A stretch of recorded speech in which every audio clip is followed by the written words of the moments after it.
حبشہ سے مدینہ کا. اب ظاہر بات ہے اس زمانے میں کون سا انہوں نے وہاں سے جہاز پہ بیٹھنا تھا یا مدینے میں آ کے لینڈ کر دینا تھا. کوئی پیدل اونٹ گھوڑوں پر ہی سفر کیا ہوگا نا, تو کافی ٹائم لگا.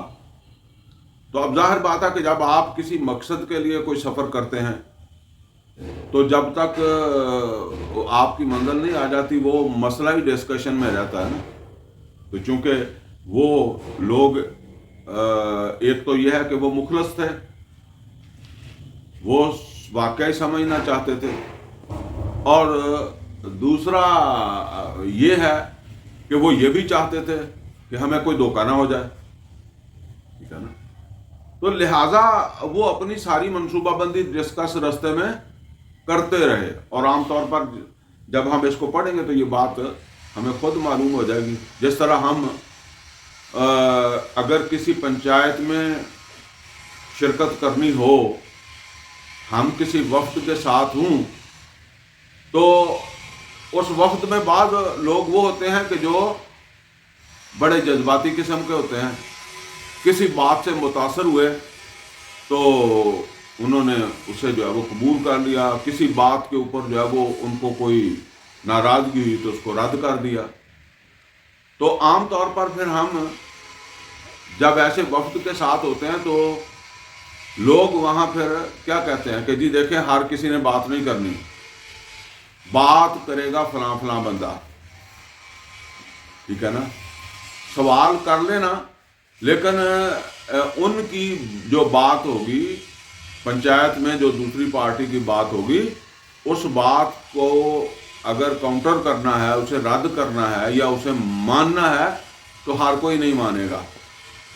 وہ چند لوگ جن کے اندر تحمل ہو, بردباری ہو,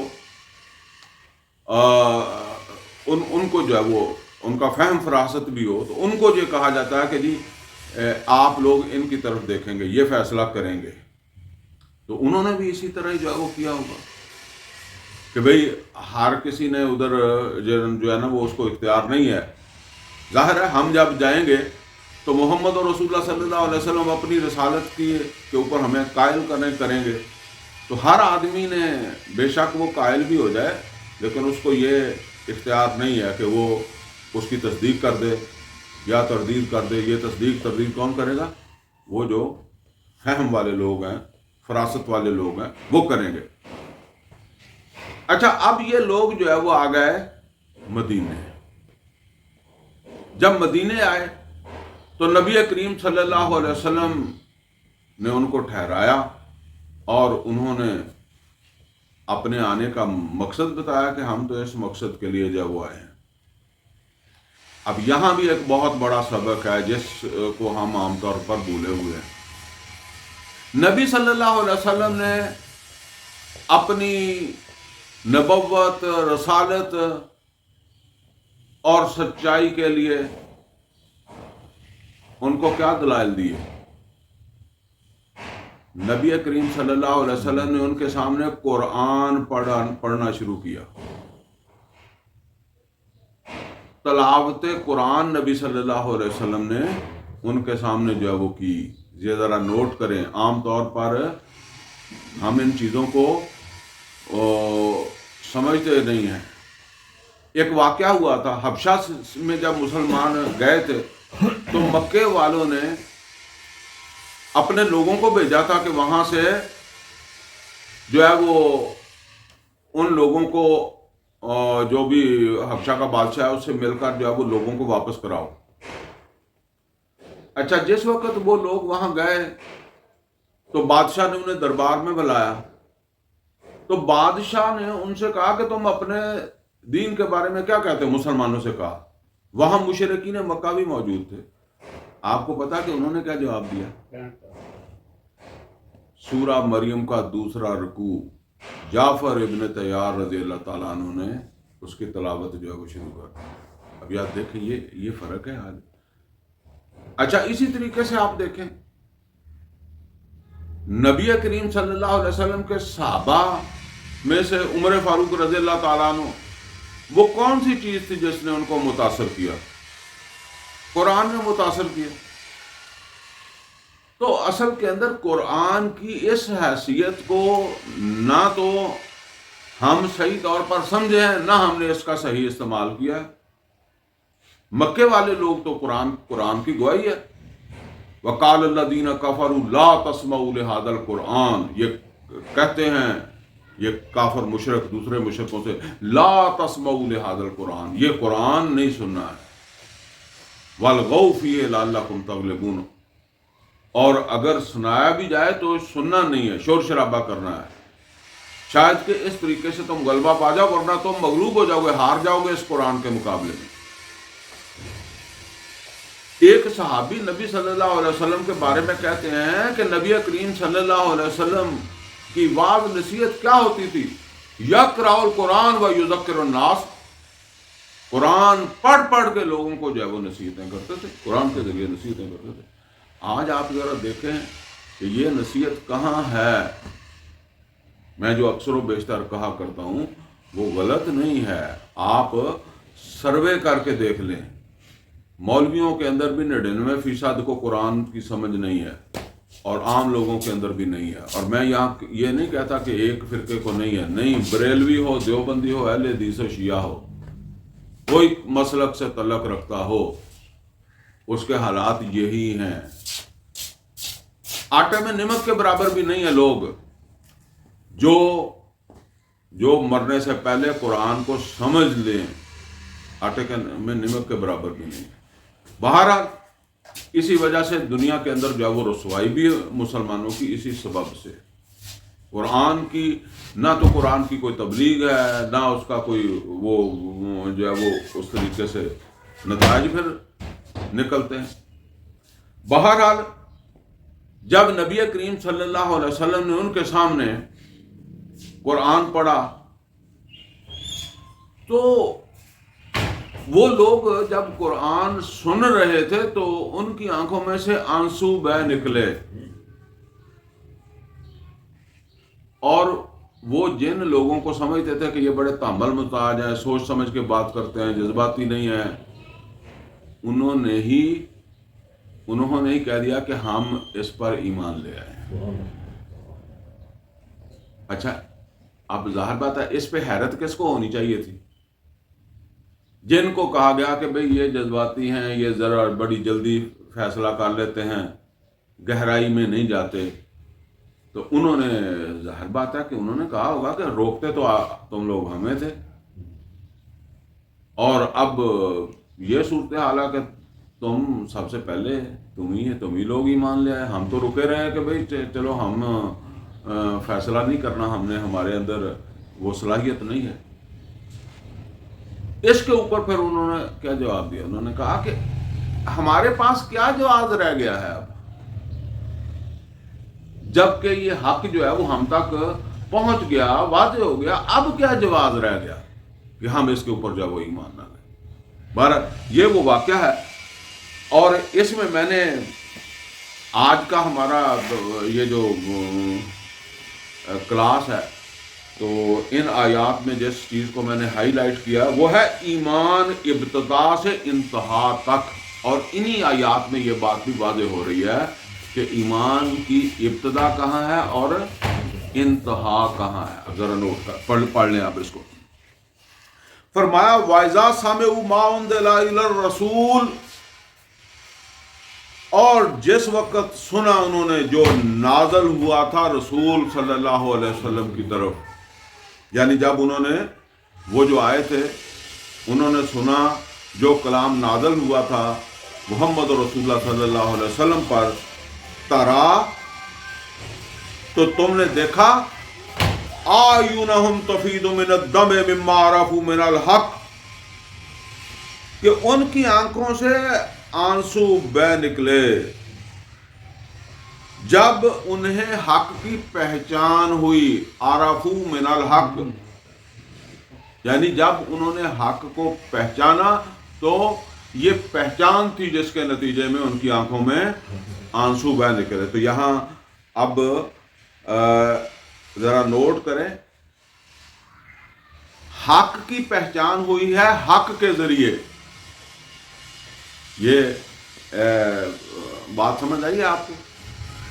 اللہ تعالیٰ کے ناموں میں سے بھی ایک نام کیا ہے؟ الحق. اور قرآن کے ناموں میں سے بھی ایک نام کیا ہے؟ الحق. وہ الحق کی پہچان کس نے کروائی؟ الحق نے.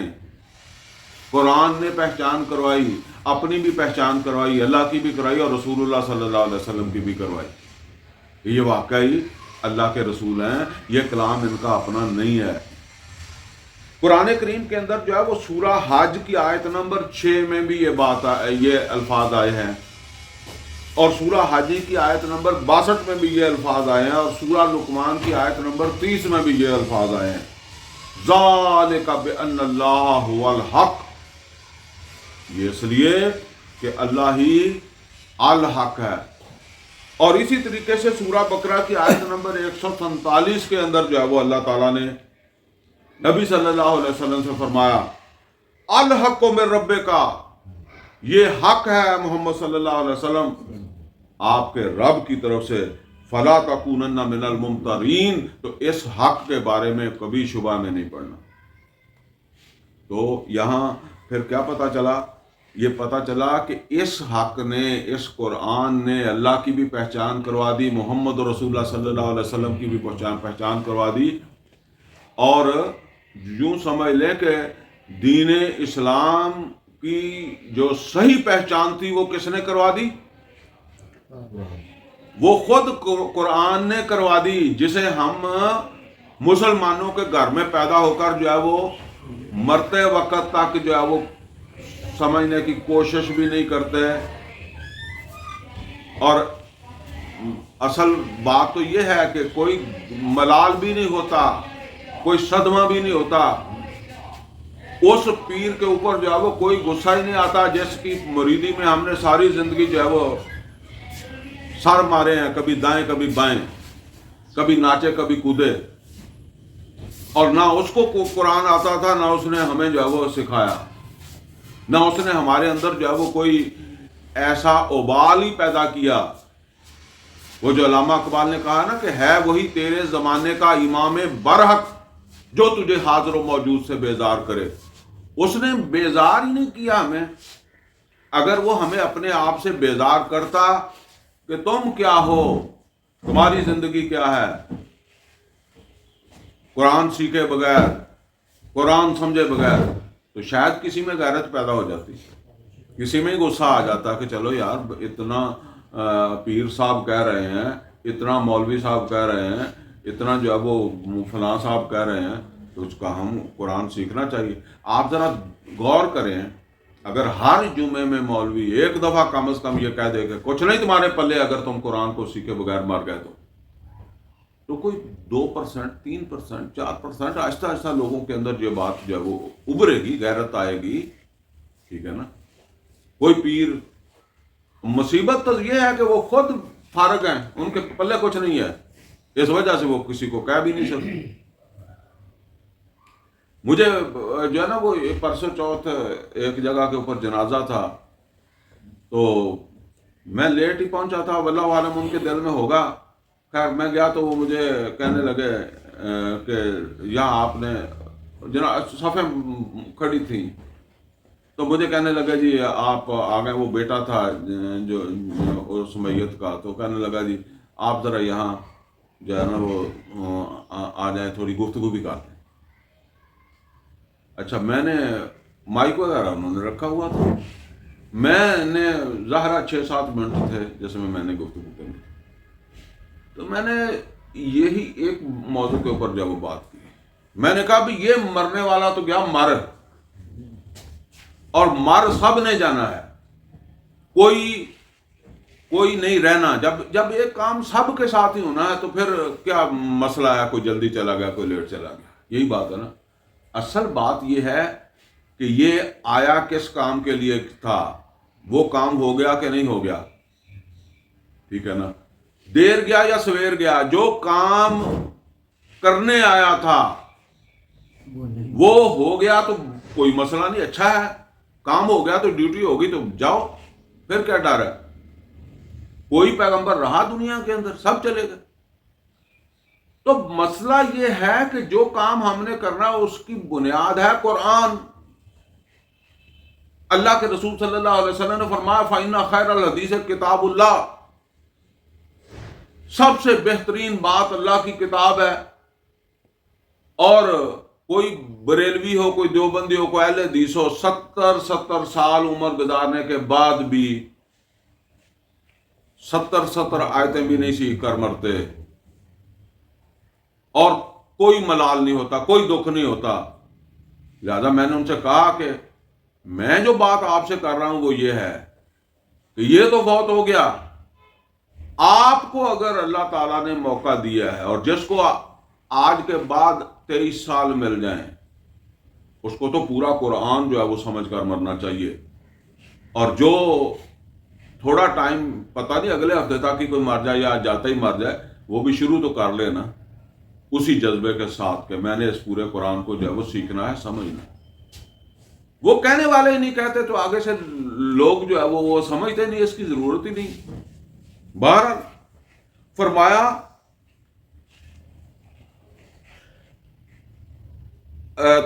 ترا اعینہم تفیض من الدم مما عرفوا من الحق، جب انہیں حق کی پہچان ہوئی، یقولون ربنا آمنا. اب دیکھیں پہچان ہوئی ہے تو انہوں نے کیا کہا؟ آمنا، اے ہمارے رب ہم ایمان لے آئے. یعنی تیرے اوپر بھی، اللہ پر تو ان کا ایمان پہلے ہی ہوگا، عیسائی تھے، ٹھیک ہے نا. اب جو کمیاں کوتاہیاں تھیں وہ بھی واضح ہو گئی، اور اب ایمان لائے ہیں محمد اور رسول اللہ صلی اللہ علیہ وسلم پر اور اس کلام کے اوپر. نہ تو وہ پہلے محمد اور رسول اللہ صلی اللہ علیہ وسلم پر ایمان رکھتے تھے، عیسائی تھے، نہ قرآن کریم پر. تو یقولون ربنا آمنا، وہ کہہ اٹھے اے ہمارے رب ہم ایمان لے آئے. اور میں نے جو عنوان رکھا وہ کیا ہے کہ ایمان ابتدا سے انتہا تک. انتہا کیا ہے؟ فاکتبنا مع الشاہدین. یہ بہت اہم نقطہ ہے، سمجھ لیں. ایمان ابتدا ہے تو انتہا کیا ہے؟ شہادت علی الناس. اب صرف اپنے آپ کو جو وہ مسلمان نہیں بنانا ہے، اپنی نمازیں روزے تک ہی ہم محدود نہیں ہیں. یہ دیکھیں انسانی زندگی جو ہے نا، اس کے دو شعبے سمجھ لیں یا اس کے دو حصے سمجھ لیں. ایک ہے فرد اور ایک ہے معاشرہ. ایک ہے فرد نے اللہ تعالیٰ کی ابدیت اختیار کرنی ہے، اور ایک ہے معاشرے نے اللہ کی ابدیت اختیار کرنی ہے. تو اپنے اوپر تو فوراً ہی اطلاق ہو گیا ہے. جب میں ایمان لے آؤں تو اب میرا ہاتھ، پاؤں، زبان، دماغ، دل، آنکھیں، سب چیز پابندی میں آ گئی ہیں، اور اس پہ میرا اختیار ہے. معاشرے پر میرا اختیار نہیں ہے. لہذا معاشرے کے لیے میں نے جد و جہد کرنی ہے. یہ جد و جہد ہے جو نوح علیہ الصلوۃ والسلام کرتے کرتے دنیا سے چلے گئے. ورنہ اپنی حد تک تو اللہ تعالیٰ کے احکامات جو ہیں ان کو قبول فوراً ہی کرنا ہے. اور اس کے لیے جان، مال، وقت، صلاحیتیں، وسائل، یہ ہے جہاد فی سبیل اللہ. اگر وقت آ جائے گا جنگ کا، ایسے حالات بن جائیں گے تو ٹھیک ہے، نہیں تو یہ جہاد فی سبیل اللہ ہے. اس میں اپنے وسائل لگانا، اس میں اپنی صلاحیتیں لگانا، یہ ہے جس کی جو آگے جا کر اللہ کے ہاں جواب دہی ہوگی. یہ ہے شہادت کا تقاضا، تاکہ لوگوں کے اوپر گواہی قائم ہو جائے کہ یہ بندہ ہمارے محلے میں رہتا تھا، ہمارے شہر میں رہتا تھا، ہمارے ملک میں رہتا تھا، اور جہاں جہاں تک اس کی رسائی تھی اور جہاں جہاں تک یہ پہنچ سکتا تھا، اس نے بات کو ہر اعتبار سے پہنچانے کی کوشش کی ہے. ٹھیک ہے نا. تو فرمایا کہ فاکتبنا مع الشاہدین، اب ہمارا نام لکھ لے شہادت دینے والوں میں. تو شہادت دینے والے کون تھے؟ موقع کے اوپر نبی صلی اللہ علیہ وسلم اور نبی صلی اللہ علیہ وسلم کے صحابہ. یہ دوسرے سپارے کے شروع میں آیا نا، وَكَذَلِكَ جَعَلْنَاكُمْ أُمَّةً وَسَطًا لِتَكُونُوا شُهَدَاءَ عَلَى النَّاسِ وَيَكُونَ الرَّسُولُ عَلَيْكُمْ شَهِيدًا. تم ایک پابندی میں ہو، اور وہ پابندی کیا ہے؟ لوگوں کے اوپر شہادت قائم کرنا، شہادت علی الناس۔ محمد رسول اللہ صلی اللہ علیہ وسلم نے بھی یہ شہادت دینی ہے، اور تم نے بھی دینی ہے مسلمانوں، امت والوں۔ اور اب دیکھیں ان کو یہ نظر آ رہا ہے کہ یہ شہادت دے رہے ہیں جو محمد صلی اللہ علیہ وسلم ہے اور محمد رسول اللہ صلی اللہ علیہ وسلم کے ساتھی ہیں۔ اس کو میں کہا کرتا ہوں کہ آدمی کو ابتدا سے اینڈ تک کا پتا ہو۔ وَمَا لَنَا لَا نُؤْمِنُ بِاللَّهِ، اور وہ کہنے لگے کیا ہے ہمیں، کون سی رکاوٹ ہے ہمارے لیے کہ ہم ایمان نہ لائیں اللہ پر۔ وَمَا لَنَا لَا نُؤْمِنُ بِاللَّهِ، اب آپ خود سمجھے کہ وہ کچھ لوگ جن کو وہ سمجھتے تھے کہ یہ جذباتی ہیں، انہوں نے اشارہ کیا ہوگا کہ بھئی کیا ہوا، جلدی تو ہم نے کرنی تھی اور جلدی تو ہم نے کر دی۔ تو وہ کہنے لگے، وہ کہہ رہے ہیں وَمَا لَنَا لَا نُؤْمِنُ بِاللَّهِ، کیا ہے اب ہمارے پاس جواز۔ اب ہمارا مسئلہ تو یہ بھی ہے کہ ہمارے اوپر بات واضح بھی ہو جائے تو پھر بھی ہم کہتے ہیں کہ اچھا سوچیں گے، اگر تو کوئی دنیا کا مفاد ہو تو ہم گھر نہیں جائیں گے، ہم کہیں گے یہیں فیصلہ کر کے جاتا ہوں، مجھے دنیا کا مفاد نظر آ رہا ہے۔ لیکن اگر ہو دین کے حوالے سے تو پھر آدمی اسے جو ہے وہ ڈال دیتا ہے، جو ہے وہ دماغی مشاورت میں کھانے میں، جی اچھا سوچیں گے، کریں گے، وقت آئے گا تو کر لیں گے۔ تو وَمَا لَنَا لَا نُؤْمِنُ بِاللَّهِ، کیا ہے ہمیں کہ ہم ایمان نہ لائیں اللہ کے اوپر۔ وَمَا جَاءَنَا مِنَ الْحَقِّ، جبکہ حق ہم تک پہنچ گیا، حق ہم پر واضح ہو گیا۔ وَنَطْمَعُ أَن يُدْخِلَنَا رَبُّنَا مَعَ الْقَوْمِ الصَّالِحِينَ، طمع، خواہش۔ وَنَطْمَعُ أَن يُدْخِلَنَا رَبُّنَا مَعَ الْقَوْمِ الصَّالِحِينَ، ہماری تو بس اب یہ خواہش ہے کہ ہمارا رب داخل کر دے ہم کو ان لوگوں کے ساتھ جو صالح ہیں۔ یعنی صالح لوگ کون ہیں؟ پھر صالح لوگ یعنی یہ جو محمد رسول اللہ صلی اللہ علیہ وسلم ان کے ساتھی ہیں نا، اللہ ہمیں شمار کر لے ان کا ساتھی۔ اب ذرا اندازہ کریں، یہ بات اس طرح سمجھ نہیں آتی، ذرا اپنے آپ کو رکھیں، وہ کوئی معمولی لوگ بھی نہیں تھے، ان کی ایک حیثیت ہوگی، پھر پہلے سے ایک دین کے اوپر بھی ہیں، اور اب وہ یہاں آ کر جو ہے وہ ایمان بھی لا رہے ہیں، اور ایمان لانے کے بعد آپ اندازہ کریں کہ ان کو اتنی سمجھ آ گئی ہے کہ پہلا قدم کیا ہے اور آخری قدم کیا ہے۔ چھوٹنا صرف نمازیں پڑھ کر نہیں ہے، روزے رکھ کر نہیں ہے، داڑیاں رکھ کر نہیں، ہم نے چھوٹنا۔ شہادت علی الناس فاکتبنا مع الشاہدین، یہ شہادت بھی علی الناس بھی ہماری ذمہ داری ہے۔ یہ کبھی دوسرے سورہ آل عمران کے اندر پڑھیں، وہاں بھی وہ جو حواری تھے، عیسیٰ علیہ السلام کے حواری، انہوں نے بھی یہی کہا تھا کہ ہم اب شہادت دینے والے ہیں۔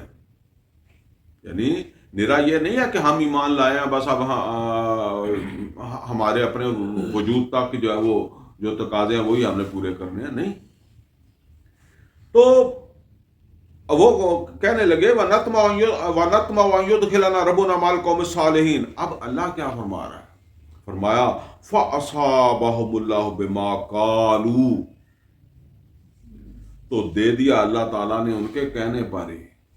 یہ بالکل مختلف بات ہے۔ اللہ کب دیتا ہے؟ کرنے پر دیتا ہے، بات پر نہیں، بات پر عام طور پر نہیں دیتا۔ بھئی میں کہوں کہ میں جہاد کروں گا تو میں کروں گا کہ نہیں کروں گا، عمل پر دے گا نا۔ لیکن بعض لوگوں کا اللہ کو پتہ ہی ہوتا ہے، پہلے ہی پتہ ہوتا ہے کہ یہ اب پیچھے ہٹنے والے نہیں ہیں، ٹھیک ہے نا۔ فَأَصَابَهُمُ اللَّهُ بِمَا قَالُوا، تو دے دیا اللہ تعالیٰ نے ان کے یہ کہنے پر ہی، یعنی جن حالات میں انہوں نے یہ بات کہی، پیچھے کوئی لالچ نہیں تھا، بلکہ بہت بڑے بڑے نقصانات ان کے ہونے تھے، پیچھے تو ان کی حیثیتیں تھی نا اپنے ملک میں۔ جنات تجری من تحتها الانہار، وہ باغات جن کے نیچے نہریں بہتی ہیں۔ خالدین فیہا، اور جس میں وہ ہمیشہ رہیں گے. وذالک جزاء المحسنین، اور یہ جزا، اب اس کو میں کیسے سمجھاؤں کہ رگڑے کھا کھا کے ملتی ہے.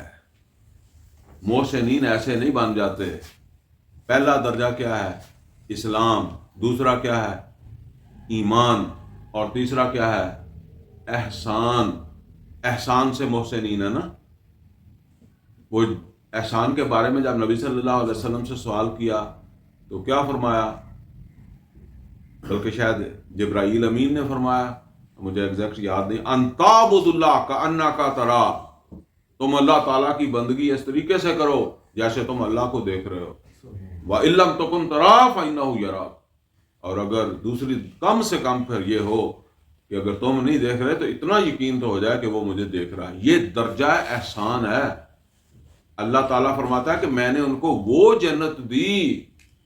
جنت کے بھی درجے ہیں جو رگڑے کھا کھا کے درجہ احسان پر پہنچ کر لوگوں کو ملتی ہے، لیکن ان کے اس قول پر ہی میں نے ان کو جو ہے وہ دے دی.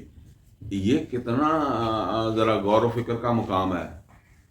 اصل کے اندر یہ ان لوگوں کے لیے جن پر حق واضح ہو جائے تو پھر وہ حق کے لیے کھڑے ہو جائیں، پھر مشورے میں نہ چلے جائیں، پھر سوچنے میں نہ چلے جائیں، اس کے لیے ڈٹ کر کھڑے ہو جانا. قل آمنت باللہ ثم استقم. تو فرمایا وذالک جزاء المحسنین، اور یہ جزا ہاری ساری کو نہیں ملتی، یہ محسنین کو ملتی ہے جو انہوں نے پالی اپنے اس ارادے اور عزم کا اعلان کر کے. والذین کفروا وکذبوا بآیاتنا، اب یہ تو وہ لوگ تھے جنہوں نے اللہ تعالیٰ کی آیات سنی اور اس کے بعد جو انہوں نے اس کے اوپر جو ہے وہ اب رد عمل دیا. اب وہ بھی لوگ ہوں گے، یا فرما دیا کہ والذین کفروا وکذبوا بآیاتنا، وہ لوگ جو ہماری آیات کو جھوٹ سمجھیں. جھوٹ سمجھنا لازمی نہیں ہے کہ زبان سے کہنا کہ یہ جھوٹ ہے. جب حدیث آتی ہے کہ الربا سبعین جزءا ایسرھا ینکح رجل امہ، یا قرآن کا وہ حکم کہ سود جو ہے یہ حرب من اللہ و رسول ہے، تو پھر یقین کا مطلب کیا ہے اور یقین نہ ہونے کا مطلب کیا ہے؟ یقین ہونے کا مطلب یہ ہے کہ اس سے آدمی اجتناب کرے گا، بچے گا، اور یقین نہ ہونے کا مطلب کیا ہے؟ اجتناب نہیں کرے گا اس سے. یہی جھوٹ سمجھا.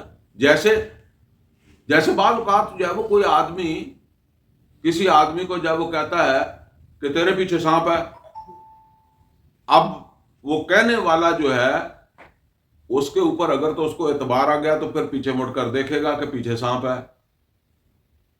جو اگر اس کو اعتبار نہیں آیا تو کیا ہے؟ پیچھے مڑ کر نہیں دیکھے گا.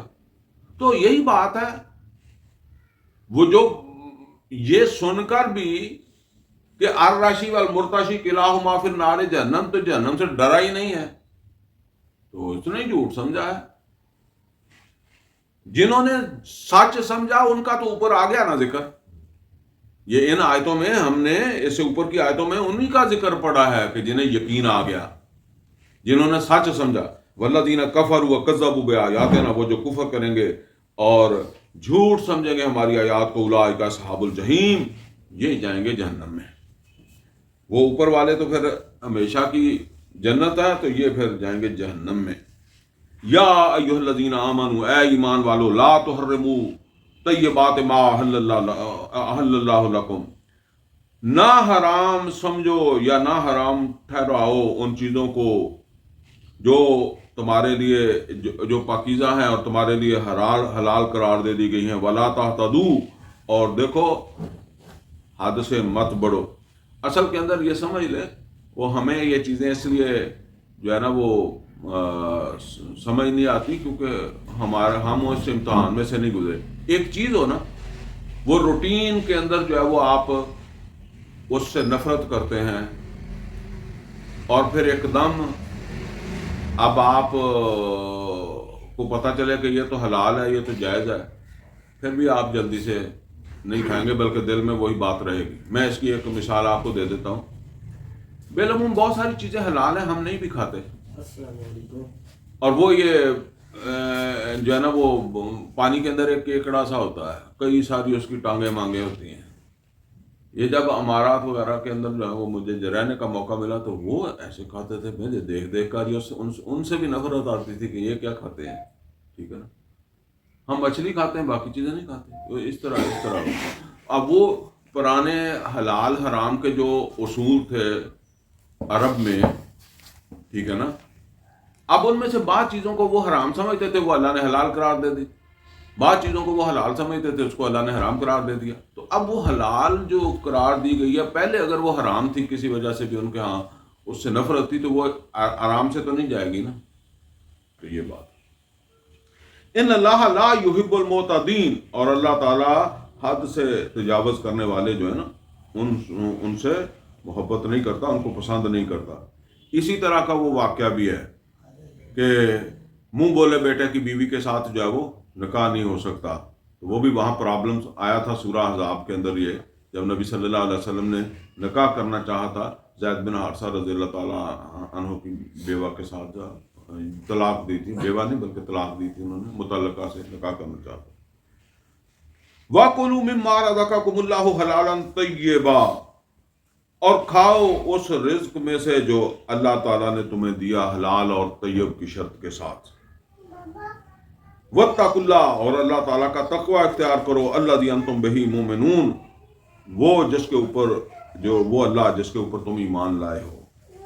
لا یؤاخذکم اللہ باللغو فی ایمانکم، اور اللہ تعالیٰ تمہیں نہیں پکڑے گا تمہاری فضول قسم کی جو ہے وہ بے مقصد قسموں کے اوپر. اب یہ بعض قسمیں جو ہے نا وہ بعض لوگوں کی عادت ہوتی ہے، عربوں کے اندر بھی اس طرح کی عادت تھی کہ کوئی لینا دینا نہیں ہے، قسم کھا دی. تو ہمارے بھی کئی لوگ جو ہوتے ہیں نا، یعنی کوئی نفع نقصان نہیں ہے، قسم کھا دیا ایسے. ٹھیک ہے نا، تو جو ہے نا وہ فرمایا کہ اس طرح کی قسموں پر تو اللہ تعالیٰ جو ہے وہ نہیں پوچھے گا. وَلَكِنْ يُؤَاخِذُكُمْ بِمَا عَقَدتُّمُ الْأَيْمَانَ، البتہ وہ جو تم نے مضبوط عہد باندھا، مطلب قسم عہد ہی ہوتی ہے نا، تو یعنی وہ کوئی معاملات کے اندر آ کر جو ہے وہ کوئی تم نے قسم کھائی ہے کسی کو یقین دلانے کے لیے، اور وہ کوئی معاملہ ہے اس کے اندر، تو اس کے اوپر تو اللہ تعالیٰ تمہیں پکڑے گا. فَكَفَارَتُهُ اطعام عشرۃ مساکین من اوسط ما تطعمون اہلیکم او کسوتہم او تحریر رقبہ.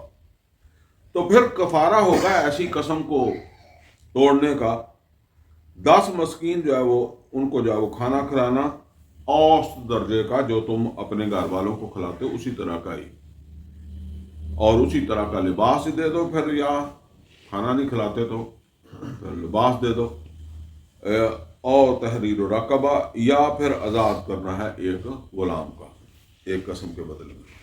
فَمَن لَّمْ يَجِدْ فَصِيَامُ ثَلَاثَةِ أَيَّامٍ، اور جس کے پاس یہ گنجائش نہ ہو، کھانا نہ کھلا سکتا ہو، لباس نہ دے سکتا ہو، تو پھر وہ روزے رکھے 3 دن کے. ذَلِكَ كَفَارَةُ أَيْمَانِكُمْ إِذَا حَلَفْتُمْ، اور یہ تمہاری ایسی قسموں کا جو تم نے مطلب حلف ہے، کوئی معاہدے کے اندر جو ہے وہ معاملات کے اندر کسی کو یقین دہانی کروائی ہے، تو ایسی صورت کے اندر جو ہے وہ یہ پھر اس کا کفارہ ہوگا.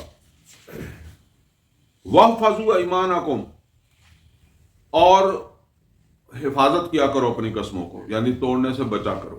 كَذَلِكَ يُبَيِّنُ اللَّهُ لَكُمْ آيَاتِهِ، اور اس طریقے سے اللہ تعالیٰ اپنی آیات جو ہے وہ تم پر واضح کر رہا ہے، تمہارے سامنے بیان کر رہا ہے، لَعَلَّكُمْ تَشْكُرُونَ، تاکہ تم اس کے شکر گزار بنو. یا ایھا الذین آمنوا انما الخمر والمیسر والانصاب والازلام، بے شک یہ شراب، جوا، بت اور یہ فال کے تیر، یہ فال کئی دفعہ وہ ہمارے طوطا نکال کے لے آتا ہے کوئی نہ کوئی چیز، وہاں کوئی تیروں کا حساب کتاب تھا. ٹھیک ہے نا، یہ یہاں تو خیر نہیں ہے. کراچی میں جب رہا ہوں تو وہاں تو مطلب یہ ہے کہ وہ لے کر بکسا بیٹھے ہوتے تھے، جب وہ طوطا اوپر بیٹھا ہوتا تھا. اب بھی شاید ہی ہوں گے ہی. تو وہ نکال کے لاتا ہے، ٹھیک ہے. اسی طرح جو ہے نا وہ وہاں بھی رواج تھا کچھ تیروں کے ذریعے سے جو ہے وہ تقسیم کرتے تھے. تو فرمایا کہ یہ سب چیزیں جو ہیں رجس من عمل الشیطان، گندگی ہیں شیطان کے عملوں میں سے ہیں. فاجتنبو، ان سے اجتناب کر لو، بچ جاؤ. لعلکم تفلحون، تاکہ تم فلاح پاؤ. اچھا، یہ شراب کی جو بات آئی ہے نا جی، یہ پہلے سورہ بقرہ کی آیت نمبر 219 میں بھی آئی ہے، اور وہاں اس کو بالکل روکا نہیں گیا. وہاں یہ بتایا گیا کہ اس میں کچھ نفع بھی ہے، کچھ نقصان بھی ہے. فیہما اسم کبیر ومنافع للناس، ایسے کہا گیا. تو اسی طرح سورہ نساء کی آیت نمبر 43 کے اندر بھی جو ہے وہ اس کا حکم ہے، لیکن وہاں اس طرح آیا ہے کہ نشے کی حالت میں نماز نہ پڑھو، نماز کے قریب نہ جاؤ. اب یہاں آ کر اس کو بالکل منع کر دیا گیا کہ اجتناب کر جاؤ، باز آ جاؤ، چھوڑ دو. انما یرید الشیطان ان یوقع بینکم العداوۃ والبغضاء فی الخمر والمیسر، بے شک شیطان تو یہی چاہتا ہے کہ وہ تمہارے درمیان جو ہے وہ عداوت پیدا کر دے، بغض پیدا کر دے شراب اور جوئے کے ذریعے سے. وَيَصُدَّكُمْ عَنْ ذِكْرِ اللَّهِ، اور تمہیں روک دے اللہ کے ذکر سے. وَعَنِ الصَّلَاةِ، اور خاص طور پر نماز سے جو ہے وہ. یہ ایسی چیزیں ہوتی ہیں، یہ ہمارے وہ اڈا کھڈا کھیلتے تھے یا کوئی اس طرح کی چیزیں، کوئی لوڈو کھیل رہا ہے تو بس وہ پھر کہتے ہیں جی بس ایک بازی اور لگ جائے، ایک اور لگ جائے، کرتے کرتے نماز بھی چلی جاتی ہے. فَهَلْ أَنْتُمْ مُنْتَهُونَ، تو کیا تم منع ہوتے ہو، یعنی کیا تم منع نہیں ہوتے جب تمہیں بتا دیا گیا ہے. وَأَطِیعُوا اللَّهَ وَأَطِیعُوا الرَّسُولَ، اور اطاعت کرتے رہو اللہ کی اور اس کے رسول صلی اللہ علیہ وسلم کی. وَاحْذَرُوا، بچو کہ کہیں نافرمانی نہ ہو جائے. فَإِن تَوَلَّيْتُمْ، پھر اگر تم نے منہ موڑا، اطاعت نہ کی، فرما برداری نہ کی، فَاعْلَمُوا أَنَّمَا عَلَىٰ رَسُولِنَا الْبَلَاغُ الْمُبِينُ، تو پھر یہ بات نوٹ کر لو، ہمارے رسول کے ذمہ کیا تھا؟ بلاغ المبین، یہ واضح طور پر. اچھا نوٹ کریں، ایک کام تو اللہ کے رسول کے ذمہ ہے، وہ کیا ہے؟ واضح طور پر پہنچا دینا، اور عمل کروانا ان کا کام نہیں ہے. عمل تم نے خود کرنا ہے، نہیں کرو گے تو ان کا کام تو ہو گیا پورا. بس یہی سمجھ لیں، دائی کا بھی یہی کام ہے، نوح علیہ السلام کا بھی یہ کام تھا. ہاں اگلا کام ہے، بشرطے کہ معاشرے میں سے لوگ کھڑے ہو جائیں، چلیں جی ہم آپ کے ساتھ ہیں، تو آگے بڑھیں. موسیٰ علیہ السلام کے ساتھ ان کی قوم نہیں کھڑی ہوئی نا، انہوں نے تو کہا کہ اے میری قوم کے لوگوں داخل ہو جاؤ اس سرزمین میں، اللہ تعالیٰ نے کتب اللہ لکم، تمہارے لیے لکھ دیا. لیکن انہوں نے کہا یا موسیٰ انا فیہا قوما جبارین، وہاں بڑے جابر لوگ ہیں، ہم وہاں داخل نہیں ہوں گے ما داموا فیہا، جب تک وہ وہاں ہیں. فاذهب انت وربک فقاتلا انا ہاہنا قاعدون. تو موسیٰ علیہ السلام کے اوپر تو کوئی الزام تو نہیں آئے گا نا. اسی طرح سمجھ لیں آج بھی جب ایک آدمی اپنی حد تک جو ہے وہ پورا زور لگا رہا ہے، یہ پورے زور سے مراد یہ ہے کہ کتنے آپ کو اللہ نے وسائل دیے ہیں اور کتنی آپ کو اللہ نے صلاحیتیں دی ہیں، جسم و جان و وسائل کو کتنا آپ اس مقصد کے اندر جو ہے وہ لگا رہے ہیں، کھپا رہے ہیں. ٹھیک ہے، تو بس ٹھیک ہے، پھر اللہ کے حوالے. اگر پوری ایمانداری کے ساتھ ہر اعتبار سے، میں نے سے مراد صرف میں نے نہیں، جس نے بھی یہ کام کرنا ہے اس نے اپنی طرف سے تو بہتر سے بہتر طریقے سے کامیابی حاصل کرنے کو پیش نظر رکھ کر ہی کام کرنا ہے. لیکن ہمیشہ کامیابی نہیں ملتی، ناکامی بھی ملتی ہے. تو ابلاغ اگر واضح نہیں ہوا تو پھر کون پکڑا جائے گا؟ ابلاغ واضح نہیں ہوگا تو پھر پکڑا جائے گا مولوی، جس نے ابلاغ کرنا تھا، وہ دیندار جس کو سمجھ آئی تھی، وہ بھی پکڑا جائے گا نا. باقی خیر ہم تو سارے ہی پکڑے جائیں گے، کیونکہ ہم تو پیدا ہی مسلمانوں کے گھر میں ہوئے نا.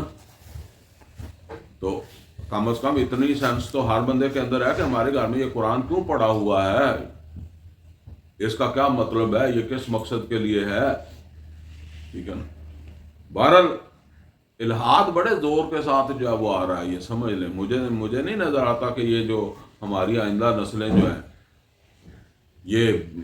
یہ ہاں بہت زیادہ اس کے اندر جو ہے وہ مبتلا ہو جائیں گی، کیونکہ حالات ہی بدل گئے ہیں۔ پہلے تو مسجدوں کے اندر مولوی جو ہے وہ بچوں کو کم از کم ناظرہ ہی پڑھاتے تھے، کچھ نہ کچھ اور بتاتے تھے۔ اسکولوں کے اندر، اسکولوں یونیورسٹیوں کے اندر تعلیم ایسی تعلیمیں شروع ہو گئی جن کا کوئی تعلق ہی نہیں ہے دین کے ساتھ۔ تو اس اعتبار سے جو ہے وہ اپنا بچوں کا یہ ہے، ماں باپ کو بھی بس یہی ہوتی ہے کہ یہ کسی ایسے کام پہ لگ جائے، کمائی والے کام پہ، وہ تعلیم حاصل کر لے تو بس، تو پھر ڈوبے گا ہی، مرے گا ہی۔ تو ہم اس وقت نہیں ہوں گے، لیکن حالات یہ نظر آتے ہیں کہ جو ہے نا وہ ایسا سیٹ اپ بن چکا ہے۔ بہرحال لیس علی الذین آمنوا وعملوا الصالحات جناح، نہیں ہے جو لوگ ایمان لائے اور انہوں نے اچھے عمل کیے ان کے اوپر کوئی گناہ، فی ما طعموا، اس میں جو وہ کھا پی چکے، اذا متقوا وآمنوا وعملوا الصالحات، جبکہ انہوں نے تقوی اختیار کیا اور ایمان لائے اور اچھے عمل کیے۔ یہاں اب وہ پیچھے بھی ذکر آیا تھا، 3 درجے جو ہے نا، پہلا ہے اسلام، دوسرا کیا ہے ایمان، اور تیسرا ہے احسان۔ وہ حدیث جبرائیل کے اندر یہ تینوں درجات جو ہے وہ واضح کیے گئے۔ یعنی یہ سمجھ لے جیسے جنت ہے نا، اب جنت کے اندر پتہ نہیں ویسے کتنے درجے ہوں گے، چھوٹے چھوٹے بھی، لیکن موٹے موٹے اللہ نے 4 بتائے ہیں۔ وَمَن يُطِعِ اللَّهَ وَرَسُولَهُ فَأُولَٰئِكَ مَعَ الَّذِينَ أَنْعَمَ اللَّهُ عَلَيْهِم مِّنَ النَّبِيِّينَ وَالصِّدِّيقِينَ وَالشُّهَدَاءِ وَالصَّالِحِينَ، یعنی نبیوں کا اور صدیقین کا اور شہداء کا اور صالحین کا۔ اب اس اعتبار سے سب سے اونچا درجہ کون سا ہے؟ نبیوں کا۔ سب سے نیچا درجہ کس کا ہے؟ صالحین کا۔ لیکن وہ نیچے والا بھی جنت میں ہی ہے اور اوپر والا بھی جنت میں ہی ہے، ایسے سمجھ لیں۔ اس کا مطلب یہ نہیں ہے کہ نیچے والا نکل گیا، وہ بھی وہیں ہے۔ تو یہ تو آگے صالحین کے بڑے سارے درجے ہوں گے، صالحین سب ایک جیسے نہیں ہوں گے، پیغمبر سارے ایک جیسے نہیں ہوں گے، سب سے اونچا درجہ محمد رسول اللہ صلی اللہ علیہ وسلم کا ہوگا، شہداء سارے ایک جیسے نہیں ہوں گے، صدیقین سارے ایک جیسے نہیں ہوں گے، تو درجات ہوں گے۔ تو اسی طریقے سے سمجھ لیں یہ درجات جو ہے نا وہ ایمان کے ہیں۔ پہلا ہے اسلام، ایک آدمی جو ہے وہ اشہد اللہ الہ الا اللہ واشہد ان محمد عبدہ ورسولہ کہہ کر جو ہے وہ اسلام کے اندر جو ہے وہ داخل ہو گیا۔ تو اب اس نے کیا کرنا ہے؟ اس نے اللہ تعالیٰ کے جو احکامات ہیں ان کے اوپر جو ہے وہ عمل کرنا ہے۔ یہاں عمل کا اللہ تعالیٰ نے علیحدہ ذکر کر دیا، آگے کے دونوں درجوں کے ساتھ عمل کا ذکر نہیں کیا۔ فرمایا لیس علی الذین آمنوا وعملوا الصالحات جناح، گناہ نہیں ہے ان لوگوں کے اوپر جو بھی ایمان لائے اور جنہوں نے اچھے عمل کیے، کوئی ان کے اوپر حرج نہیں ہے۔ اصل میں یہ بات کا پس منظر یہ ہے کہ بعض لوگ اس طرح سوچتے تھے نا کہ ہم تو ساری زندگی غلط کام کرتے رہے ہیں، تو اب اتنی جلدی کیسے چھوٹ جائیں گے؟ اب ظاہر ہے کوئی آدمی جو ہے وہ 70 سال کی عمر کے اندر ایمان لا رہا ہے، 70 سال تو اس نے گزارے ہیں نا۔ اچھا ہم کسی اور طرح سوچتے ہیں، نبی صلی اللہ علیہ وسلم کے صحابہ کسی اور طرح سوچتے تھے، حالانکہ ان کو سوچنا نہیں چاہیے کہ ہم کہتے ہیں کہ یار انہوں نے کیوں ایسا سوچا۔ وہ کتنا اہم بڑا واقعہ ہے کہ ایک مجلس کے اندر نبی صلی اللہ علیہ وسلم کو ایک صحابی کہنے لگے اللہ کے رسول میری بخشش ہو جائے گی؟ تو اللہ کے رسول نے کہا کہ تو نے کیا کیا ہے؟ واقعہ لمبا ہے لیکن میں مختصر آپ کو سنا دوں۔ وہ صحابی کہنے لگے کہ اللہ کے رسول جب میں جہالت کا زمانہ تھا تو اس وقت میں نے اس طرح اپنی بیٹی کو قتل کیا تھا، ٹھیک ہے نا؟ واقعہ لمبا ہے لیکن میں مختصر آپ کو بتا رہا ہوں۔ اب اندازہ کریں کہ واقعہ تو جہالت، زمانہ جہالت کا ہے، لیکن وہ پوچھ رہے ہیں، سوال کر رہے ہیں کہ میری بخشش ہو جائے گی۔ وہ اس کے بارے میں سوچتے ہیں، اور ہم سمجھتے ہیں کہ ایمان لانے کے بعد ہم جو آپ کر رہے ہیں یہ بھی معاف ہو جائیں گے، ان کو بھی کوئی نہیں پوچھے گا۔ تو بہرحال یہاں وہ لوگ ایسے تھے جو سمجھتے تھے کہ یار ساری زندگی ہم نے یہ کام کیا ہے، تو اب دل میں دغدغہ آتا تھا، اس کے پس منظر میں یہ بات بتائی جا رہی ہے کہ لیس علی الذین آمنوا وعملوا الصالحات جناح، گناہ نہیں ہے ان لوگوں کے اوپر جو ایمان لائے اور جنہوں نے اچھے عمل کیے، کسی طرح کا بھی کوئی گناہ نہیں ہے، فی ما طعموا، وہ جو کھا پی چکے، جو عمل انہوں نے کر لیا، جب اذا متقوا وآمنوا وعملوا الصالحات، جس وقت کہ انہوں نے تقوی اختیار کیا، وہ ڈر گئے، ان کے اندر احساس پیدا ہوا، ایمان لائے اور اچھے عمل شروع کر دیے، تو بس وہ پچھلا جو ہے نا اس کے اوپر کوئی حرج نہیں ہے۔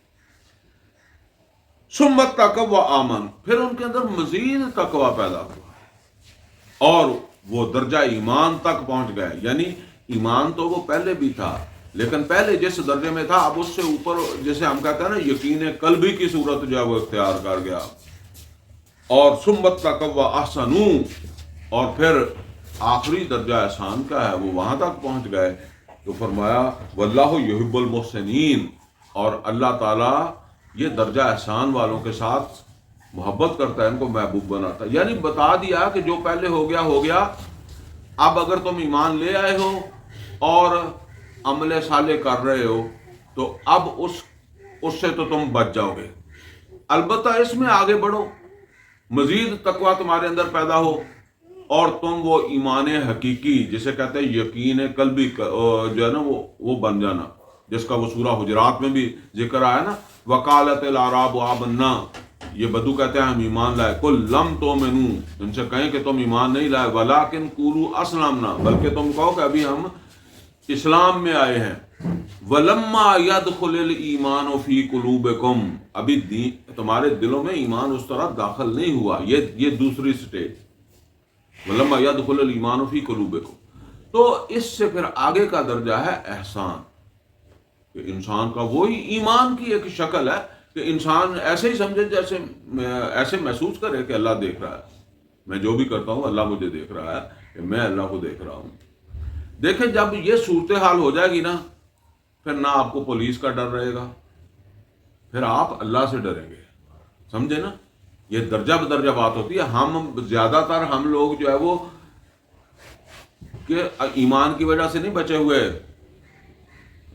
اپنے ماں باپ کا ڈر، اپنے محلوں والوں کا ڈر، رشتہ داروں کا ڈر، پولیس کا ڈر، ٹھیک ہے، اور کتنے بے عزتی، عزت، اس کا ڈر۔ ایمان کا تو میرے خیال میں کہیں آخر جا کے آتا ہوگا، جب تھوڑا بہت ہوگا تو ہوگا۔ وہ جو رشوت لے کھاتا ہے نا، اگر اس کو یہ پتا چل جائے کہ آج اس بلڈنگ کے اندر، یہ احاطے کے اندر جس میں میرا دفتر ہے نا، ایک اینٹی کرپشن والا پھر رہا ہے، تو آج نہیں رشوت لے گا، تو پھر ڈر کس کا ہوا؟ اللہ کا ہوا یا اس کا ہوا؟ اسی کا ڈر ہے یہ، دوسرے ڈر، ورنہ تو سچی بات یہ ہے، یہ اللہ کے اوپر ہی رہتا معاشرہ، تو یہ پھر معاشرے نے پتہ نہیں کیا کرنا تھا۔ یہ تو شکر ہے بہت، باقی ڈر ہیں وہ تو باقی اللہ حساب لے لے گا، جب جا کر اس کو کہیں گے جی اسی تو تیرے کو ڈرتے رہے، ٹھیک ہے نا۔ یہ پھر ہم نے یہ بھی بتانا ہے کہ ہم تیری وجہ سے نہیں کرتے تھے، تو اللہ بتا دے گا کہ تو میری وجہ تو کرتا سی، یا کیدی وجہ تو نہیں کیتا، اگر کیتا۔ بہرحال یہ ہے درجہ احسان۔ ابھی تک درجہ احسان تک پہنچ گیا ہے تو اس کو کیا لگے پولیس دیکھ دیا، کوئی حکومت دیکھ دیا، پھر اسے کسی فرعون کا ڈر نہیں ہے، اسے کسی نمرود کا خوف نہیں ہے، وہ تو اس کی جان اپنی نہیں ہے، اللہ کا سارا کچھ۔ تو فرمایا واللہ یحب المحسنین، اور اللہ تعالیٰ ان سے محبت کرتا ہے، یہ پھر محبوب بن جاتے ہیں اللہ کے۔ یا ایھا الذین آمنوا، اے ایمان والو، لا یبلونکم اللہ بشیء من الصید تنالہ ایدیکم ورماحکم، اے ایمان والو، ضرور اللہ تعالیٰ جو ہے وہ تمہیں پرکھے گا، آزمائے گا کچھ چیزوں کے ذریعے سے، من الصید تنالہ ایدیکم ورماحکم، مثلا شکار میں سے، ایسے شکار کے ذریعے تمہیں پرکھے گا، تنالہ ایدیکم ورماحکم، جس تک تمہارے ہاتھ اور تمہارے نیزوں کی رسائی ہوگی۔ یعنی اب آپ دیکھیں، اللہ کہتا ہے کہ میں تمہیں اس طرح آزماؤں گا کہ شکار جو ہے نا وہ تمہارے نیزے کی زد میں ہوگا اور تمہارے ہاتھوں کی رسائی میں ہوگا، بٹیرا تواڈے پیر دے تھلے آ جائے گا، ہن کی کرو، ہوں اب اس کو اڑنے دو یا پکڑو. وہ جو یوسف علیہ السلام کے ساتھ ہوا تھا وہ کیا ہوا تھا؟ وہ جب عورت نے دروازے بند کر لیے تھے تو وہ کیا ہوا تھا؟ وہ یہی ہے. ٹھیک ہے نا. اب اصل کے اندر جب آپ کو پولیس کا بھی ڈر نہ ہو، معاشرے کا بھی ڈر نہ ہو، ماں باپ کا ڈر نہ ہو، کسی کا نہ ڈر، تو ایک ڈر رہ جاتا ہے اگر ہو تو وہ ہے اللہ کا. لیکن ہمارے وہ جو کہتے ہیں کہ پھرتے بڑے بڑے معاف نہیں کر دے. ٹھیک ہے نا. جو بظاہر بڑے تقوی لئی پھردے ہوتے وہ بھی بہ جاتے ہیں. ٹھیک ہے نا. اصل میں تو ایمان کا پتہ وہیں لگتا ہے. ٹھیک ہے نا. وہ ہمارے جیسے تو پتہ نہیں ویسے ہی بچائے پھرتے ہیں کہ یار جی کوئی بات نکل گئی تو اتنے لوگوں کو اتنے لعنت ملامت کرنی ہے، کوئی داڑھی پٹ دے گا میری. ٹھیک ہے نا. بے عزت کر دے گا، کہیں کھڑے ہونے کے قابل نہیں رہیں گے. تو یہ ایمان نہیں ہوتا. یہ تو بس ہمیں ڈراوا ہوتا ہے جو لوگوں کا. ایمان تو یہ ہے. تو اللہ تعالیٰ فرما رہا ہے کہ ایک تو یہ ہے نا کہ بھاگ دوڑ کر کسی چیز کے پیچھے تم نے جانا، زنا کے پیچھے بھاگ کے جو ہے وہ، رشوت کے پیچھے بھاگ کے جو ہے وہ تم جا رہے ہو. کوئی اور جو ہے وہ حرام کا کام کرنا ہے، بھاگ کے کر رہے ہو، کوشش کر کے کر رہے ہو. ایک یہ کہ دھکے سے وہ تمہارے گلے پڑ رہا ہے. نبی کریم صلی اللہ علیہ وسلم نے ایک حدیث میں فرمایا نا، عرش کا سایہ کیا اس وقت جن کو ملے گا ان میں سے ایک وہ نوجوان ہوگا جس کو خوبصورت حسب نسب والی عورت برائی کی دعوت دے گی اور اسے کسی کا ڈر نہیں ہوگا، کوئی خطرہ نہیں ہوگا، لیکن وہ کیا کہے گا؟ میں اللہ سے ڈرتا ہوں. ورنہ یہ آج بھی آپ دیکھ لیں، حسب نسب معاشرہ، کوئی سٹیٹس معاشرے کے اندر ہو، جیسی مرضی عورت ہو لوگ نکاح کر لیتے ہیں. ٹھیک ہے نا. یہ بات ہے اصل کے اندر. یہ ٹیسٹ ہے اللہ کا. اور ایسے اللہ سے دعا ہی کرنی چاہیے کہ اللہ ایسے ٹیسٹ میں ہی نہ ڈالنا، کیونکہ پھر نکلنا بہت مشکل ہو جاتا ہے. ٹھیک ہے نا. ٹھیک ہے، اچھا ہے جو ہم کو دیکھ کر منہ دوسری طرف کر لے وہی اچھا ہے، تاکہ ہم بھی بچ گئے وہ بھی بچ گیا. تو فرمایا کہ یا ایھا الذین آمنوا، اے ایمان والو، لا یبلونکم اللہ بشیء من الصید تنالہ ایدیکم ورماحکم. اور تمہیں لازماً ایمان اچھا پرکھنا ہے. ایمان والوں کو کہا جائے تمہارے ایمان کو پرکھے گا. سمجھ آئی نا. ایمان کی پرکھ اس طرح کرے گا کہ یہ جو زبان سے کہہ رہا ہے یہ ہے اندر کہ نہیں ہے. فرمایا کہ تمہیں وہ پرکھے گا. کس طرح پرکھے گا؟ ایسے جو ہے وہ کسی شکار کے ذریعے سے جو جس تک تمہارا ہاتھ بھی پہنچتا ہوگا اور تمہارا نظر بھی پہنچتا ہوگا. لِيَعْلَمَ مَن يَخَافُهُ بِالْغَيْبِ، تاکہ ظاہر کر دے کون ہے اللہ سے ڈرنے والا بغیر دیکھے غیب میں. فَمَنِ اعْتَدَىٰ بَعْدَ ذَلِكَ، تو جس نے اس کے بعد جو ہے وہ زیادتی کی، یعنی وہ قابو آیا، تو بس پھر اللہ بھی یاد نہیں آیا اور کہتا رہا کہ جی میں ایمان والا ہوں، تو یہ حادثے بڑھ گیا. فَلَهُ عَذَابٌ عَلِيمٌ، اس کے لیے ہوگا پھر دردناک عذاب. یا ایھا الذین آمنوا، اے ایمان والو، لا تقتلوا الصید وانتم حرم، نہ شکار مارا کرو جب تم نے احرام باندھ لیا. ومن قتلہ منکم متعمدا، اور جو کوئی تم میں سے جان بوجھ کر شکار مارے گا یعنی احرام باندھ کر مارے گا، فجزاء مثل ما قتل من النعم، تو اس کا بدلہ ہوگا اسی جیسا مویشی جس طرح کا اس نے شکار مارا. یحکم بہ ذوی عدل منکم، اور اس کا فیصلہ کریں گے دو تم میں سے جو ہے وہ منصف، اپنی مرضی سے نہیں بلکہ دو منصف فیصلہ کریں گے کہ یہ وہ جو اس نے شکار مارا ہے اس کے برابر کیا ہے. ہدیم بالغ الکعبہ، اور یہ نیاز ہوگی کعبہ کی. او کفارۃ طعام مساکین، یا پھر کفارہ ادا کرو گے مسکینوں کو کھانے کی شکل کے اندر. اب اس میں کتنے مسکینوں کو کھلانا ہے؟ اگر وہ جو شکار مارا ہے تو اس کا پھر فیصلہ وہ کریں گے کہ یہ اتنے آدمیوں کی خوراک ہے. تو اتنے آدمیوں کو پھر پیٹ بھر کے کھانا کھلاؤ مسکینوں کو.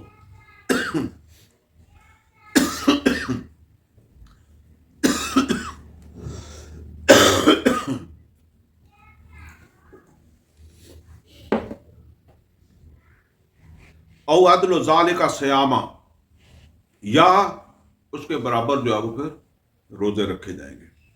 لیذوق وبال امر، تاکہ وہ اپنے کیے کی سزا بھگتے. عفا اللہ عما سلف، اور معاف کر دیا جو اللہ نے جو پہلے ہو گیا، یعنی اس سے پہلے بھی کرتے رہے ہوں گے نا، تو جو پہلے ہو گیا وہ ہو گیا، اب حکم آ گیا ہے. ومن عادا فینتقم اللہ منہ، تو جو اعادہ کرے گا اللہ اس سے انتقام لے گا. اللہ صرف رحیم نہیں ہے، اللہ صرف کریم نہیں ہے، اللہ تعالیٰ انتقام لینے والا بھی ہے، عزیزن ذو انتقام بھی ہے. یہاں کیا فرما رہا ہے؟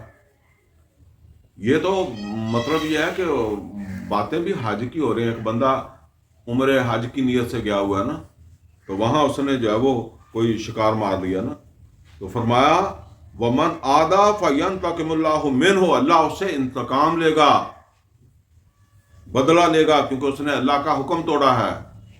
واللہ عزیز ذو انتقام، اور اللہ تعالیٰ جو ہے وہ عزیز بھی ہے اور انتقام لینے والا بھی ہے. کیا مطلب ہے؟ مطلب یہ ہے کہ بعض اوقات ہم انتقام لے نہیں سکتے، غصہ آتا رہتا ہے. کسی آدمی نے ہم سے زیادتی کی، ہم اس کا بگاڑ کچھ نہیں سکتے. اکثر و بیشتر یہی ہے نا کہ جو ہے نا وہ کوئی کسی دفتر کے اندر کسی جگہ کے اوپر آپ کے ساتھ زیادتی ہو رہی ہے، آپ کر کچھ نہیں سکتے، بس غصہ تو آ رہا ہے، ناراضگی تو ہو رہی ہے. تو اللہ کو جب ناراضگی آتی ہے تو اللہ کا یہ مسئلہ نہیں ہے کہ میں اس کا کیا کروں، یہ میرے بس میں نہیں ہے. اللہ تعالیٰ جو ہے وہ عزیز ہے، اللہ سے زیادہ طاقتور کوئی نہیں ہے. جس پر اس کو غصہ آ گیا یا جس سے اس نے انتقام لینا ہے تو پھر وہ نہیں جاتا بچ کر، جسے کہتے ہیں. احل لکم صید البحر وطعام، حلال کر دیا گیا تمہارے لیے جو ہے وہ سمندر کا شکار بھی اور اس کا کھانا بھی. یعنی یہ خشکی کے جانور کی بات ہو رہی تھی. سمندر کے اندر وہ شپ چلتے تھے تو وہاں شکار وغیرہ ہو سکتا تھا. متاع لکم وللسیارہ، اور یہ فائدے مند ہے، یعنی فائدہ لے سکتے ہو تم بھی اور تمہارے قافلے والے بھی. جہاز میں 50 آدمی بیٹھے ہیں، بے شک تم پکڑ پکڑ کر ان کو بھی کھلاؤ.